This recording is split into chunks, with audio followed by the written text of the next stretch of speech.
It's official. The FTC is seeking to block Microsoft's $69 billion deal to take over Activision Blizzard. But there's a whole lot more to this topic than just that, so let's dive right in and get to it. Just some quick catch up for those who aren't in the know. Microsoft about a year ago announced that they would be purchasing Activision Blizzard in its entirety for almost $70 billion.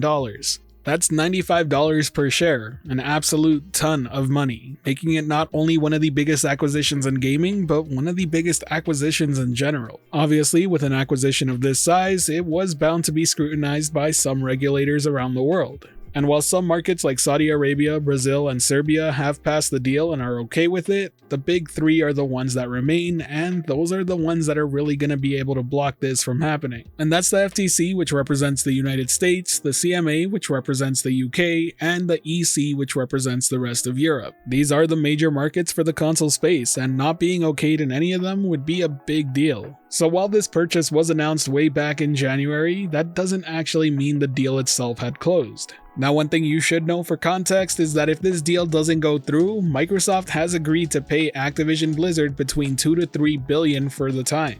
And while there's a whole lot more to this story and how it's been playing out so far, I want to quickly catch up to what happened yesterday because it is the biggest piece of news to happen so far. And that's that the FTC is officially seeking to block Microsoft's acquisition of Activision Blizzard. They allege the maker of Xbox would gain control of top video game franchises, enabling it to harm competition in high-performance gaming consoles and subscription services by denying or disregarding rivals' access to its popular content. Does this mean the deal isn't happening whatsoever?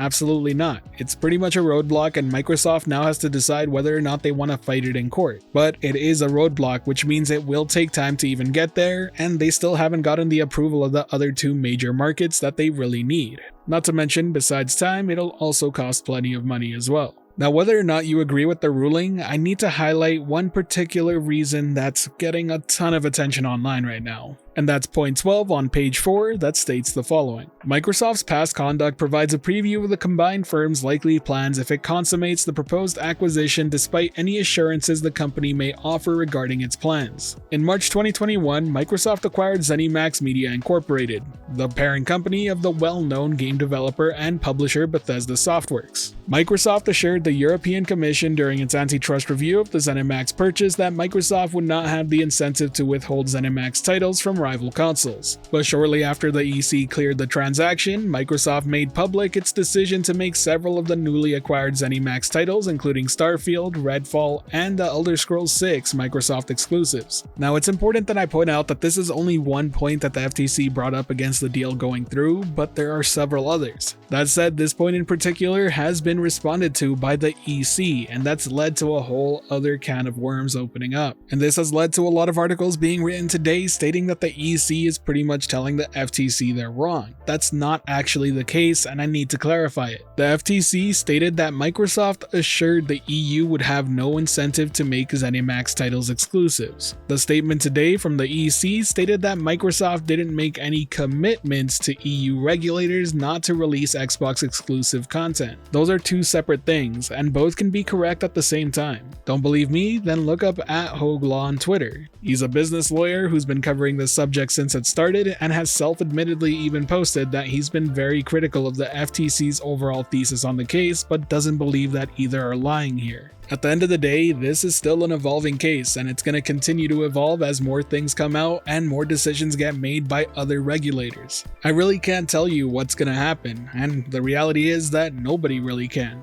At this point in time, the best we can do is wait and see. That being said, I am of the opinion that if the CMA or EC try and block it, I do believe the deal would be dead. According to Itis, who's been covering the subject over on Resetera and has done a fantastic job by the way, early next week, Microsoft and Activision executives and their lawyers will be appearing before the CMA for a hearing. So maybe we find out more then, but for now, this is where we're at, and yeah, there's still more to go. Let me know your thoughts though. Is the FTC out of place here, or do you think they're just doing their job? Do you think the deal should go through, or should it get blocked? Let me know down below. Now, if you enjoyed today's video or found it helpful at all, be sure to hit that like button as it really does help the channel out, and if you're wanting more content like this, be sure to subscribe and hit that notification notification bell as well. As always, thank you for watching the video. This has been the Virtual Cloud, giving you the latest and greatest on everything cloud gaming related, and until next time, I'll catch you in the clouds.